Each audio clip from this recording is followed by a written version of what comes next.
Ces îles sont souvent isolées et minuscules. Comment font-ils pour les retrouver? Michael Hidehouse a sa petite idée sur la question. Les requins sont dotés d'un sixième sens. Nous, on a 5 sens.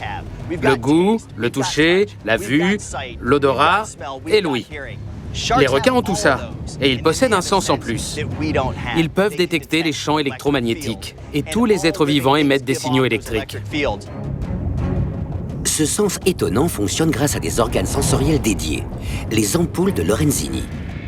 Les récepteurs répartis tout autour du museau captent la moindre impulsion électrique. C'est un sens absolument incroyable.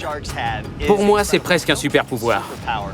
Les ampoules de Lorenzini permettent aux requins de détecter leur proie. Mais selon certains chercheurs, ces électrorécepteurs pourraient aussi intervenir dans la navigation des squales. Ils les guideraient vers les îles volcaniques et leurs précieux garde-manger. Pour tester cette hypothèse, Mike est rejoint par Steven Caggiura de la Florida Atlantic University. Ce biologiste étudie les capacités électrosensorielles des requins depuis de nombreuses années.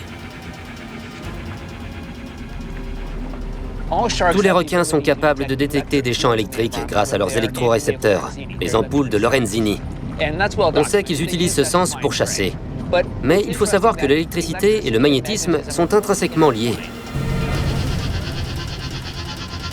Si les électrorécepteurs des requins détectent les champs magnétiques, ils pourraient bien leur servir de boussole pour s'orienter dans l'océan. Il est possible que les requins soient capables de détecter les champs magnétiques terrestres de faible intensité. On sait que la lave qui s'écoule des volcans contient du fer, qui est un matériau naturellement magnétique. Les coulées de lave des îles volcaniques pourraient servir de point de repère pour les requins.